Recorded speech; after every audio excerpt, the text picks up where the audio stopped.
Biden's national disaster at the border, hotels for illegal immigrants paid for by taxpayers when the news replaces the narrative, and spring break riots in South Beach, Miami.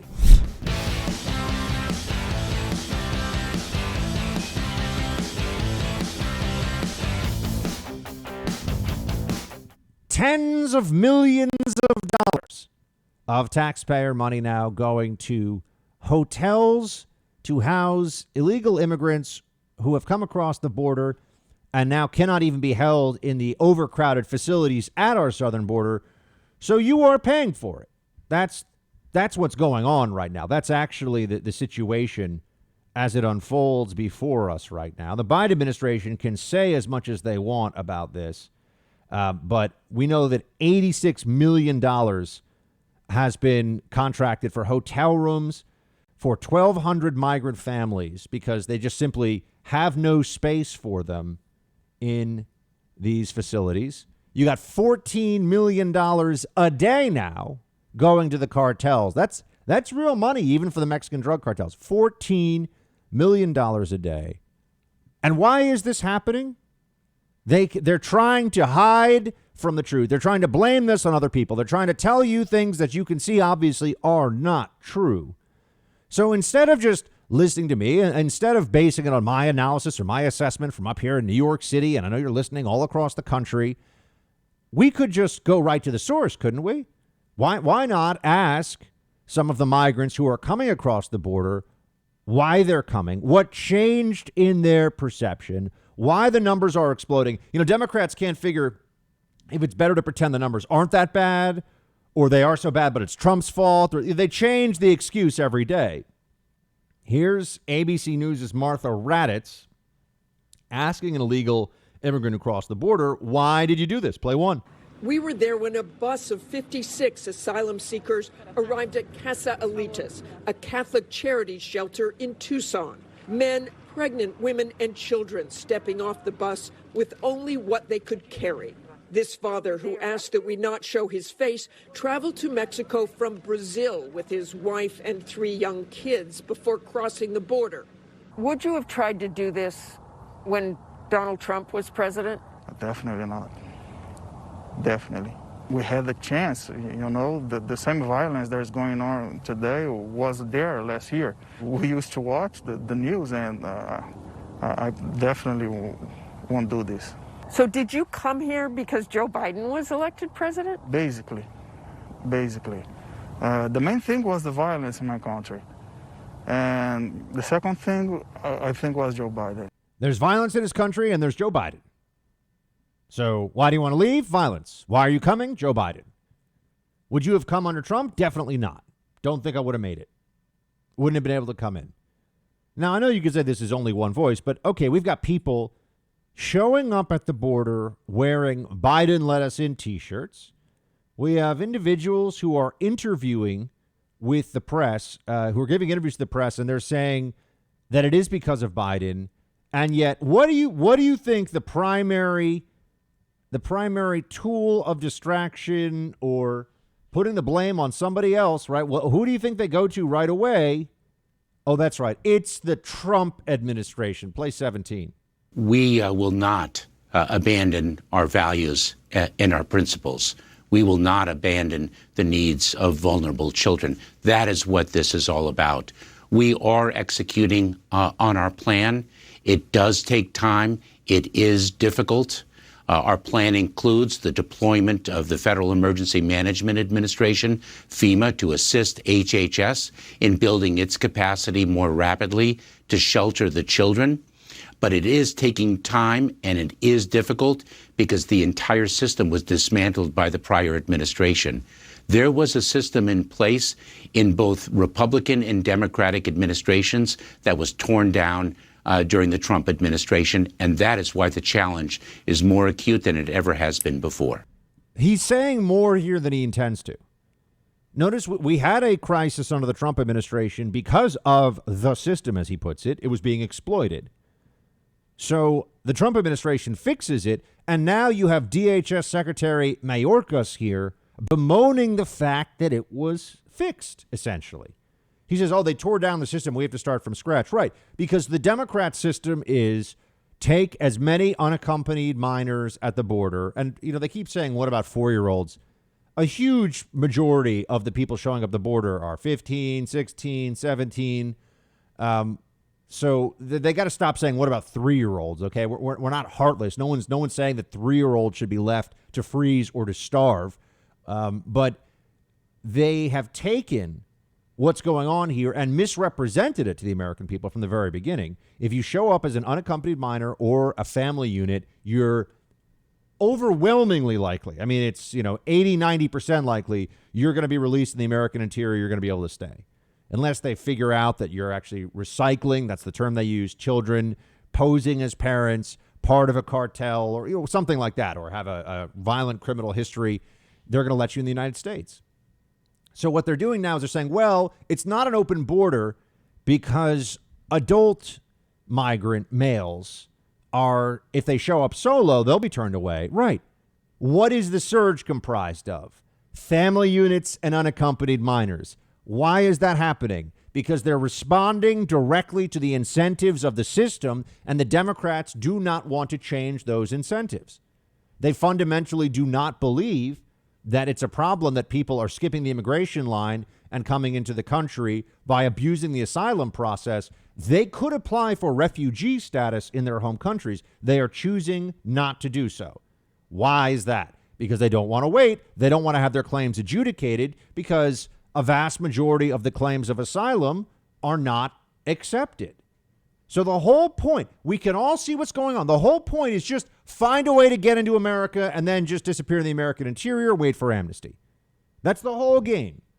All right, for the overwhelming majority of people who are crossing illegally in the United States, it is illegal to cross, not at a port of entry. They can keep pretending like there's no illegality here. They're wrong. And the overwhelming majority of those people do not get final asylum because they are not really asylum seekers. They want to come to America, which I understand, but we have an immigration system for a reason. If Democrats want to allow this to continue, they should be honest with the American people and say, we believe if you show up as a family member and you have a story about why you should stay in the U.S. because of violence or whatever, you get to stay. Forget it. But do you think that anyone's going to go through the migration or the immigration system in the rest of the world legally now to come into America? You'd be a fool waiting years and years. Go to Mexico, pay off the cartel, show up at the border, come into America with your family. It's that simple. So Democrats can't say that even though that's the reality. So what do they say? Well, they pretend that they're telling migrants not to come. Play 16. Again, these are Democrats saying that the change in Biden administration policy is fueling the crisis. How do you respond? I respectfully disagree with them. Let me just say that we have a number of work streams in place. As I mentioned, we are dealing with the needs of the children now. We are rebuilding orderly ways in which the children can make their claims without having to take the perilous journey to the border. Right. And we are elevating our messaging so that the individuals do know that they cannot come to the border. The border is closed. Because what they argue is that the messaging isn't working and that, despite that, children and maybe even families are coming because they think that if they get here, the border will be open for them. That's causing the surge. Dana, we are expelling families. We are expelling single adults. We have communicated and we will continue to communicate to the children. Do not come. Expelling families at what percentage? Because I think if you found out the number, you'd say, okay, so this guy's just a huge liar. Right. This guy's misrepresenting what's going on at the border. Really? They expelling families? Why are they all showing up? Why do they keep showing up? Right. The immigration market here, so to speak, right. The free market of illegal immigration is speaking in the numbers. Up 180% year over year for the last month. Enormous spike in unaccompanied minors. I mean, the 15,000 unaccompanied minors that are currently in custody, they're all going to be let into the United States. They're all being placed in the U.S. Okay, we know that. And none of them are going to be deported. So that's not true. How many of the families? What percentage of families? Someone should ask. But they're hiding the data. They're playing games. These people are liars, folks. This Democrat Biden administration, which is really just Obama's administration 3.0, they are lying about this to you. They cannot deal with the truth. And let me ask this question, which they will never give a real answer to. Why are they turning migrants away?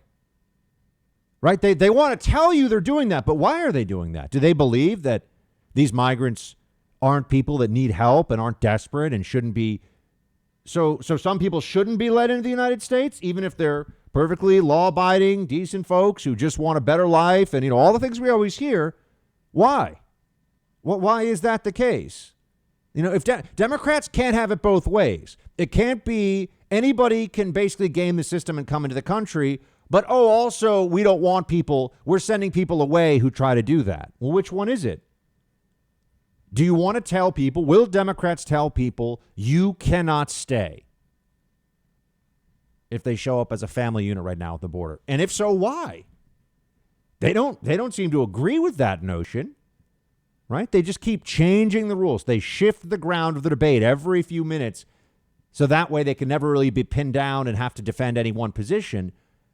They know that this is showing how inept and just what a joke this Biden administration is. We're already at the I told you so part of the Biden presidency. That's where we are. We're seeing what is happening in real time before us after all the talk about how Biden was going to be a great uniter and bring us all together. I mean, no one really actually believes that anymore, or they shouldn't.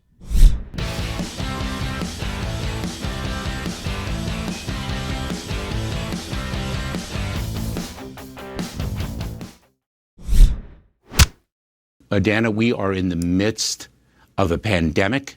We are dealing with crowded Border Patrol facilities. We are focused on our operations and the needs of the children. And at the same time, we are working to provide access to those Border Patrol facilities when we can do so in a safe manner. Good. We are working on that. Thank you. We cover the White House under a pandemic, and we've figured out how to do it largely safely. Yeah, sure. Look, they are saying this is about safety in the facilities and making the process better. What's really going on here is that you're seeing the plans of the left in real time. You're seeing how this actually works in real life. When you convince folks that they're going to be able to stay in America, even if they cross illegally, even if they're not legitimate asylum seekers. Remember, asylum is a very specific thing. It is for people who we give safe harbor to because they can't safely live in their own country. That's not the same thing as I would rather live in America than Honduras, or I would rather live in America than Brazil or Pakistan or Thailand or wherever. It's not the same thing. And yet these very fundamental issues are what the Democrats dance around. I mean, I think Newt Gingrich says it very well, which is that the left is living in they're living in a delusion. The problem is they're in charge. They're in the position of power right now, and they're trying to make all the rest of us live in this delusion too. We can see what's going on. What they're saying is not true. What they're presenting to you is a lie. We're all very aware of this. We know that in their hearts, they like to believe that there's some way to let everybody who wants to come into America from a developing country in particular, let anyone who wants to come in, while still have rule of law and an immigration system that functions. They think that those two things can coexist. They're wrong. This is a delusion. Newt sees it. Play 13. Look, I think that the entire left is living in a fantasy world. When you have thousands and thousands of people, 3,000 teenagers in the convention center in Dallas who have come in illegally, when you have night after night of violence in Portland, when you have rising crime rates almost everywhere in the country, and you have gasoline prices starting back up, at some point, normal everyday Americans are going to realize the gap between the fantasy world of Biden and Harris and the real world of everyday Americans. And I think that that's going to be extraordinarily expensive for the Democrats in 2022, because you basically have a fight between the American people and a democratic machine. And on almost every major issue now, the American people are on one side and the machine is on the other. And what exactly do we have to show for this Biden administration so far that anybody could point to and say, you know what, they're doing a really good job on, and then just fill in the blank? Where are we seeing really excellent work from the Biden administration? I remember all those laughable lies from the 2020 election cycle about the competent and moderate elder statesman from Delaware, Joe Biden. You know, you could trust good old Joe from Scranton. He's not some radical commie who smashes in the windows at Starbucks and comes up with new pronouns every 5 minutes. I mean, this guy's got more political longevity than a giant tortoise. In fact, this is true. Biden's been around so long. When he first went to the United States Senate, we were figuring out how to end the war in Vietnam. That's the truth. I mean, how much damage could he really do as president? I mean, just look at our southern border and you get the answer to that. We are 2 months into the Biden presidency. So far, it's an utter debacle.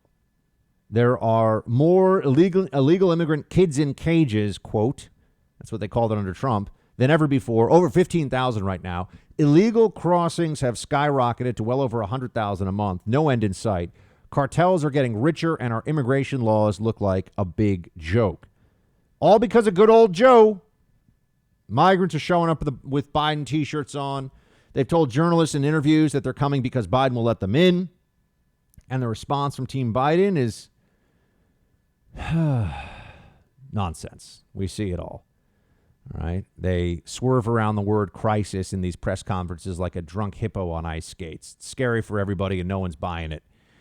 And when that doesn't work, they try to blame everything on Trump. It's a pathetic display. I mean, the DNC is not sending us their best.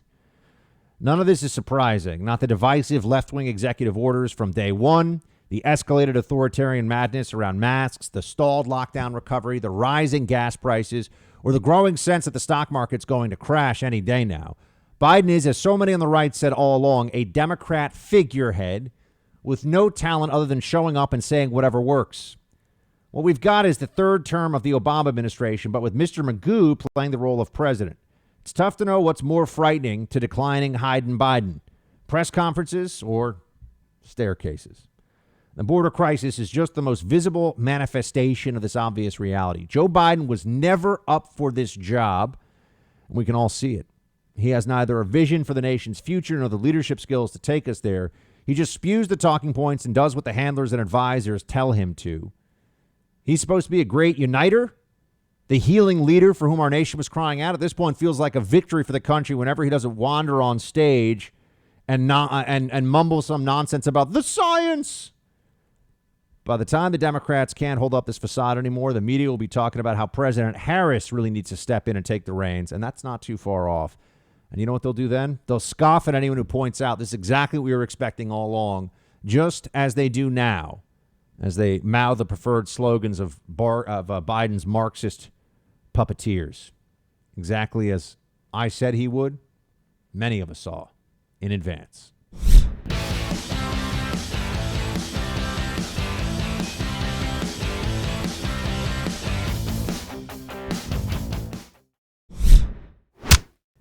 That when you've been vaccinated or when you've gotten the disease naturally, that you are spreading it. If there were, it would be all over the news. There are no news reports and no scientific studies saying that after vaccination that there's some sort of widespread contagion that people vaccinated are spreading the disease. It's just not true.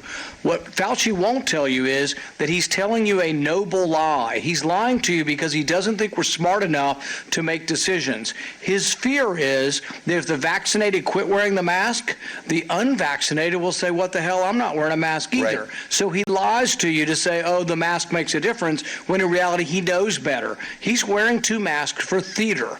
It's complete theater. He is immune. He knows he's not going to get it, but he is not being honest with the American public.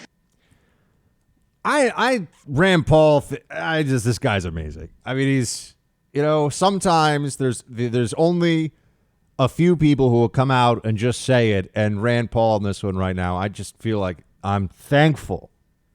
I wish I could give the guy a high five that he's calling out what's so obvious here. Yeah, Fauci is that little tyrant, that feckless bureaucrat is double masking because I think very clearly wants to show people how seriously he takes the virus, even though he's immune. So there's really no reason for him to do this. But then again, there's no reason for people, including the journos all across the mainstream media, including Biden himself, to take photos of themselves with a mask on and put that on their social media profile, to put that on their Twitter or their Facebook, except that this has become about tribal, political, and ideological allegiance. For a lot of people, not for everybody. Some people really believe in the magic of wearing masks to defend you from this, in a meaningful way. How many times have I told you that it's probably helps a tiny bit, but it's way overblown? And then you just observe it. See what's going on. Masks. You walk down the street in New York City, outside, you'll see 90% of people wearing masks. 90. Just walk around, you see it. That's outdoors. You can't go into any place without a mask on right now indoors. You can't do it. They won't let you in anywhere. Has that stopped the virus? Did it stop for the spread of the virus in the wintertime in New York City? No, did not at all. In fact, now they're saying there's a pretty high positivity rate here in New York. So this is not a situation that we should allow to continue on without some real pushback, without really figuring out what the heck is going on here. Double masking when you are immune is theater. Right? You can say it's good theater. You can say you like it. You can say you're happy about the situation for whatever reason, but it is theatrical. Right? And this statement that he makes about how they don't want people who are vaccinated to stop masking is because the moment that somebody could walk in, I'll tell you this right now, and this is just the truth. If I could go into my gym, for example, and say, blank off when some mask shamer comes over, blank off I'm vaccinated, is there a decent chance that I probably would say that? I'll just leave that out there. A lot of people would say, okay, I'm done with the stupid tyranny of these morons.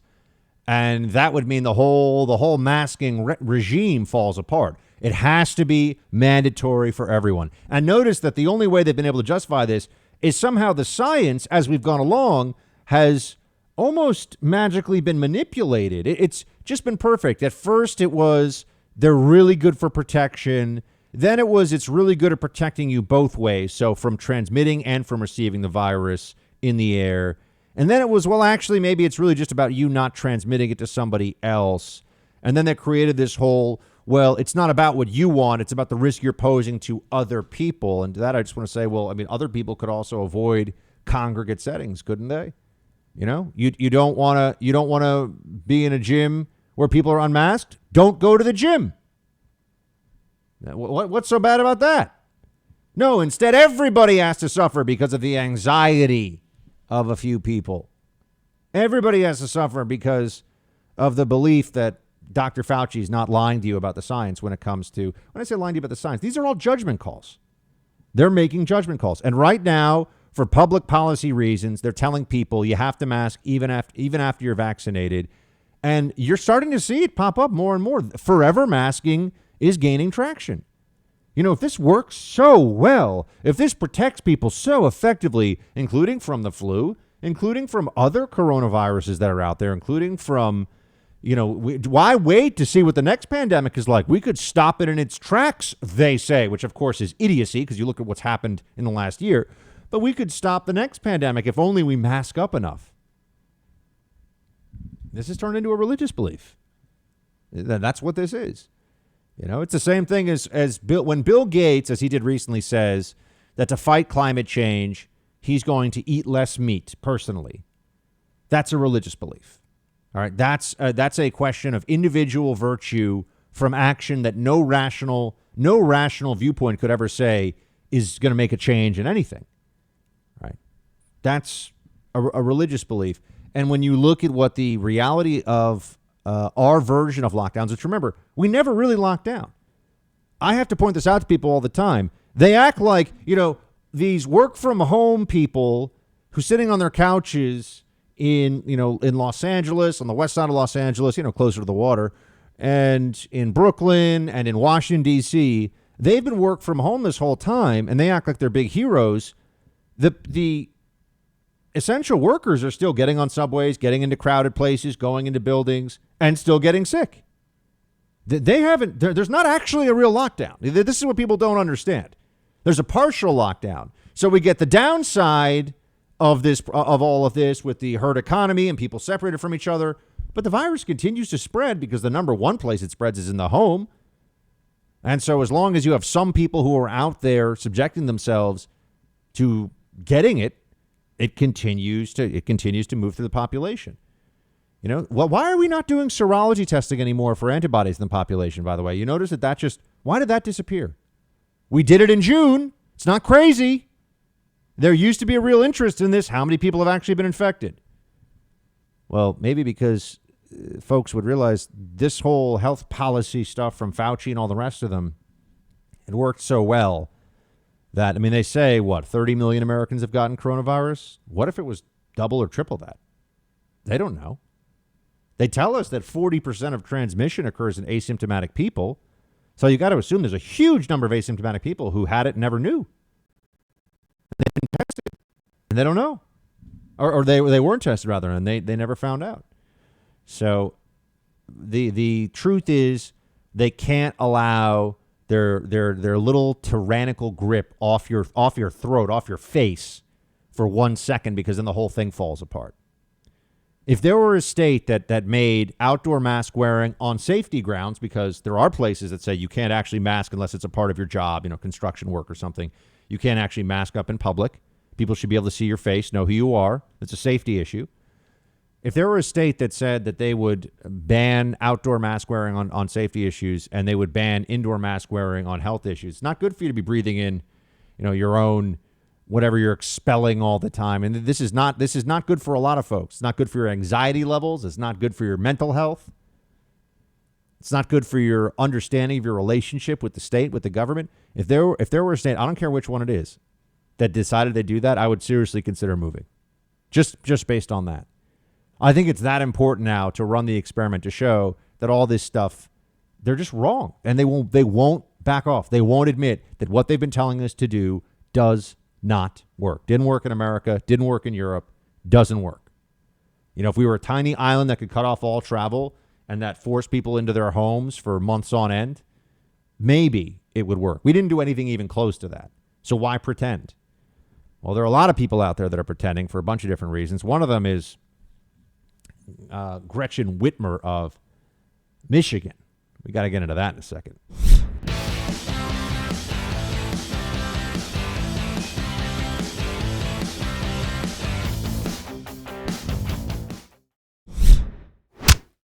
We followed the CDC guidelines. Any nursing home that did take a resident back, we worked with them to make sure that they had all the safety protocols. It was their choice. No one was mandated. And we have shared all of the information that has been mandated by the federal government, which is a lot, publicly. So our nursing home story, like everyone's, is sad because this is where this virus thrives and has taken so many lives. And yet the Michigan experience has, I think, been stronger than that of many other states. And so this is sadly politics pervading our public health still. We're not going to get distracted. I'm going to stay focused on getting my state through this tough time and keep moving forward. As governor, Gretchen Whitmer of Michigan was the queen of the lockdowns. She was the governor who, right behind Cuomo and Newsom, was among the biggest advocates for lockdown, among the most ardent people for masking and all these different mitigation measures, as Fauci says. Well, it turns out that she might have her own nursing home disasters. Cuomo made the inexplicably stupid and lethal decision to send people back into nursing homes when they had COVID, which was if you were trying to find a way to bring up the death toll, that would have been a very good plan. If you were trying to find a mechanism to make people more likely to get severely ill or die as a governor, that was a good place to start. Whitmer issued an order on April 15th, 2020, that was very similar to the Cuomo order. And it has also come up that here you go. This is from USA Today. It has come to light the New York authorities, following pressure from the governor's office, deliberately on account of the number of patients. And the patient numbers are more than 40% higher, while deaths were 75% higher. So what was the reality of the Whitmer decision here in Michigan? Again, this piece in USA Today, did Michigan cover up nursing home COVID deaths like New York? Raises some interesting questions. Here's what they write. Quote, the public had a right to these grim facts, yet it took a 5-month-long lawsuit by New York's Empire Center for Public Policy to discover some of the most important information. Governor Cuomo simply wasn't transparent, and neither is the state of Michigan. Michigan is one of only 2 states where the governor is exempt from freedom of information laws, and the only state where that exemption is written into statute. Thanks to this exemption, the governor has no obligation to produce any records whatsoever, despite making decisions affecting the lives of every Michigander. Michigan is one of only 2 states where the governor is exempt from freedom of information laws. Governor Whitmer has used this veil of secrecy to act with impunity. Her office has almost single-handedly dictated the state's COVID-19 policies without disclosing the data she has used to make her decisions. After the Michigan Supreme Court struck down the statute Governor Whitmer relied on for her emergency authority, the Michigan Department of Health and Human Services became the vessel for COVID decision-making. While that department is subject to FOIA, it has not been any more transparent. The state continues to release information about the number of cases and deaths, but not the underlying records. This is unacceptable. The state is asking voters to simply accept its published data without the chance to verify the records used to create them. The Cuomo scandal demonstrates how dangerous it is to trust politicians. Access to information is essential. That's why we're suing the Michigan Department of Health and Human Services. And after the state began adding additional deaths to its tally, one of us requested the underlying data of these added deaths, and they're trying to get into all this. It shouldn't take a lawsuit to figure this out, but that's where they are.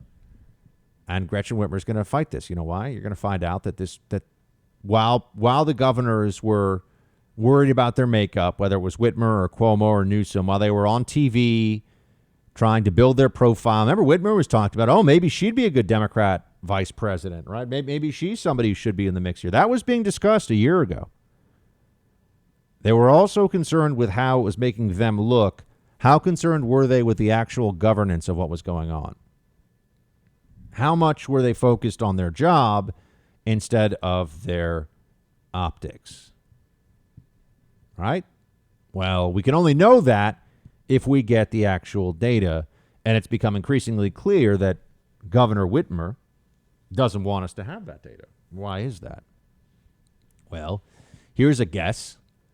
More people died in nursing homes from COVID, and especially after she gave a very similar order to Cuomo, right? Because I'm sure she saw that, heard about that, or had a similar reaction of, we've just got to, because there was this panic about, we've got to clear out the hospital capacity. The hospital capacity. We're going to overwhelm the hospitals. It never actually happened. There was no hospital system that collapsed in this country because we couldn't get anybody care. But Whitmer knows that her political future hangs in the balance here. And just as we've seen with so many other, who are the people that were heroes during the pandemic and now look like villains? You'll notice one thing in common about all of them. They're Democrats. Cuomo, Newsom, Whitmer. Who was a Republican in 2020 was considered some kind of a COVID-19 leader, hero, whatever, and now we see was actually awful? I can't think of a single one. Does anybody really believe that that's a surprise or that's an accident? That's a coincidence? Nope. I think we all understand what's going on here. I think we're all quite aware of the fact that the Democrat Party, while pretending to be the party of science and pretending to be the people that care so much about the data and the facts, were covering up a lot of stuff because ultimately they didn't know what they were doing. They made bad decisions in major states that affected thousands and thousands of lives, may have cost in the aggregate thousands of lives. And now the most important thing to them is that they don't want to be held accountable. Now the most important thing is that they would rather think about their reelection effort and maybe a cable news contributorship or something like that instead of actually face the music for what they did. I mean, Whitmer was the one who decided you couldn't go from one house to another that you owned during the pandemic. You remember that? You were not allowed to travel. If you owned a lake house, let's say, and you were in the city, not allowed to go to your lake house, as if that was ever really enforceable. But that was the tyrannical mindset that she exemplified, and the media held her up as some kind of a hero for this.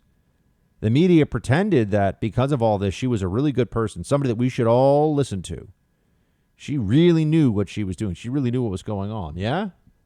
Let's see what those nursing home numbers look like. Let's see Governor Whitmer of Michigan open up the books a little bit.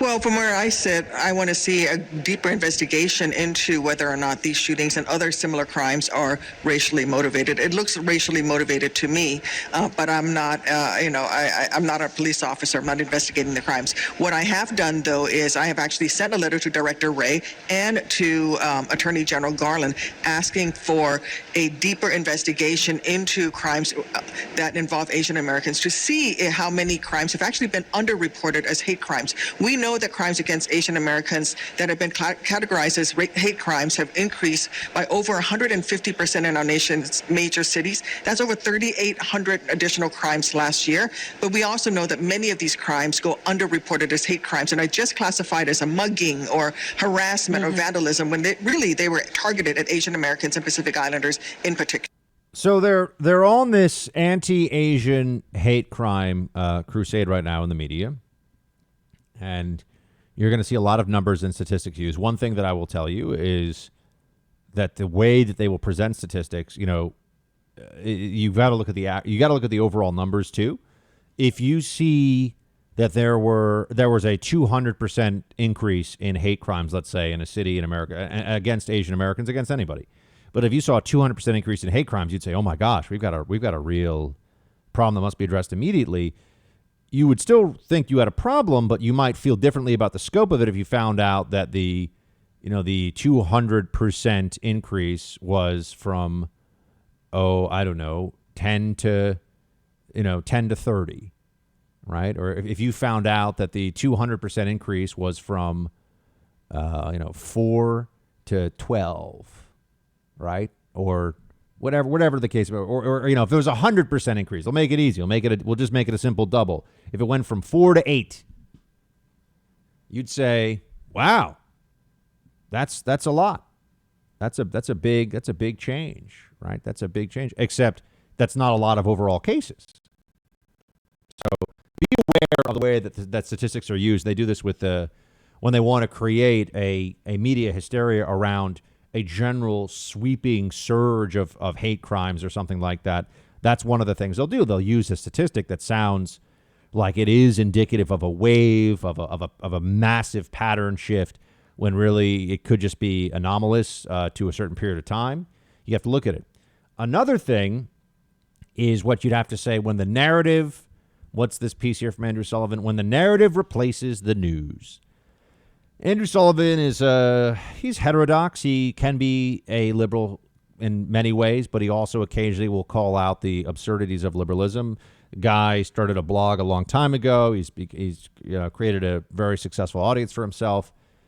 And what he writes here, this is one of the best pieces. This is the best piece I've read on the Atlanta shooting massacre. And it's because it goes to the nature of our news media right now is such that it is all commentary over reporting. Reporting is just the thing you do briefly so you can start all commenting on it right away. And I'm talking about the most reputed news organizations. I'm talking about you name it. There are a lot of them out there.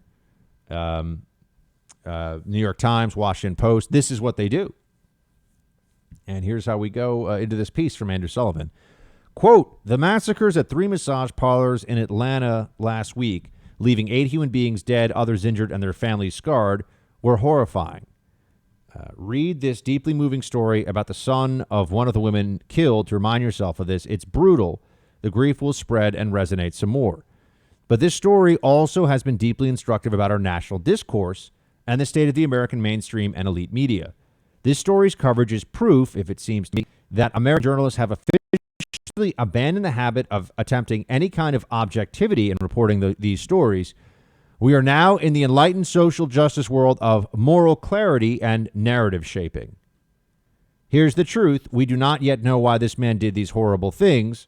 It's probably complicated, or as my therapist used to say, multi-determined. That's why we have thorough investigation and trials in America. We only have one solid piece of information as to motive, which is the confession by the mass killer to law enforcement, that he was a religious fundamentalist who was determined to live up to chastity and repeatedly failed, as is often the case. Like the 9/11 bombers and the mass murderer at the Pulse nightclub, he took out his angst on the source of what he saw as his temptation and committed mass murder. This is evil in the classic fundamentalist sense, a perversion of religion and sexual repression into violence.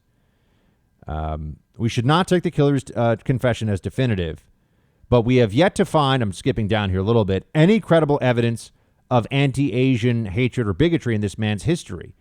Maybe we will. We can't rule it out, but we do know his roommates say they once asked him if he picked the spas for sex because the women were Asian. He denied it. He said they were just the safest way to have quick sex. And yet, you know what's coming. Accompanying one original piece on the known facts, the New York Times ran 9 separate stories about the incident as part of the narrative that this was an anti-Asian hate crime fueled by white supremacy and or misogyny. Not to be outdone, the Washington Post ran 16 separate stories on the incident as an anti-Asian white supremacist hate crime. 16. One story for the facts, 16 on how critical race theory would interpret the event regardless of the facts. End quote. And that's about what you would expect now. I think that's really where we are. You're at about a 16-to-1 ratio. You're at about a 16-to-1 ratio of time spent reporting on an incident like this, reporting on what actually happened, versus the time that would be spent, say, talking about how this is Donald Trump's fault. And that happened a lot, too. It was remarkable. You had, on the one hand, a mass shooting with a shooter in custody. He's already admitted it. We know this is the guy. He told everybody what his motive is. And in no way do we know that he liked Donald Trump, listened to Donald Trump, had anything to do with Donald Trump. We don't even know if he was politically interested or motivated at all.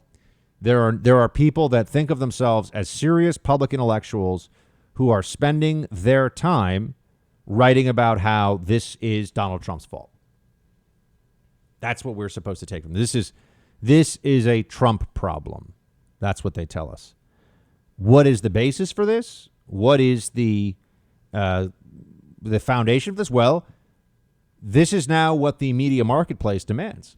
I mean, if you're going to be a woke liberal, if you're going to be somebody on the left who really believes all this stuff, believes in all this stuff, you have to push the agenda.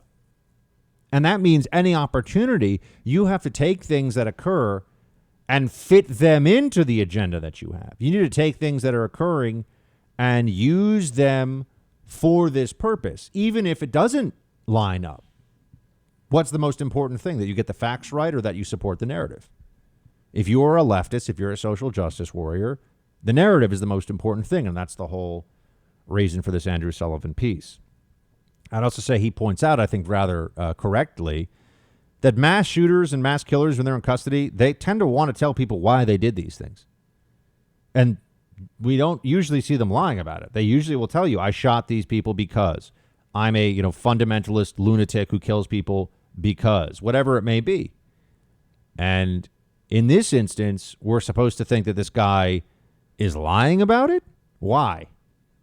I mean, I'm not saying that somebody who would murder 8 innocent people, including 2 non-Asian individuals who get left out of much of the news coverage of this, is somebody who's trustworthy in any respect. Obviously, this guy is a moral monster, but there's no reason to believe he would lie about his motivation. He's already caught. I mean, he's probably going to be facing the death penalty if he doesn't spend the rest of his life in a criminal mental facility. So why all the news reporting on how this is about white supremacy and anti-Asian bias? A lot of news reporting on that. I also saw over the weekend that there was a 68-year-old Sri Lankan immigrant on a train in Manhattan who was attacked while the guy was shouting anti-Asian slurs, and he was a black man wearing a pink hooded sweatshirt with a fedora on, and there's very prominent photos that have been released by the NYPD. And now that's just one assault, that's one attack, but it's clearly an I mean, if you're punching someone and yelling anti-Asian slurs, the guy just punched him for no altercation, nothing before, and just punched him. If you're doing that, chances are it's a hate crime, right? If you're actually just punching somebody because you see them and say, I hate you because blank, and you're hitting them, it's a hate crime. There have been a lot of incidents like this, and a disproportionate number of them, at least 27% by the numbers overall, of attacks on Asian Americans come from black Americans. Yet the media doesn't grapple with this and how it affects the white supremacy, and Donald Trump is responsible for calling it the Wuhan virus at all. They don't deal with that at all. What do they say? Oh, well, the legacy and history of white supremacy is what has caused these kinds of racial tensions to exist in the first place. Therefore, and this is real analysis you'll find online, even when a black man attacks an Asian man for no reason and screams anti-Asian slurs, it is evidence to the left of white supremacy. This is real. They will say this. They will make that case. So be aware of the fact that you're being misled, and we've increasingly entered this world where what you can readily and easily observe is no longer acceptable to be said out loud. What you can see quite clearly as true or untrue is risky to say, to share, to believe. There is a narrative. You are to accept it. And if the narrative is that Donald Trump has created white supremacist, a wave of white supremacist attacks on Asian Americans, even if the evidence does not in any meaningful way support that, you better say that or else. This is Joe Biden's America we're in now, folks. That's how it goes.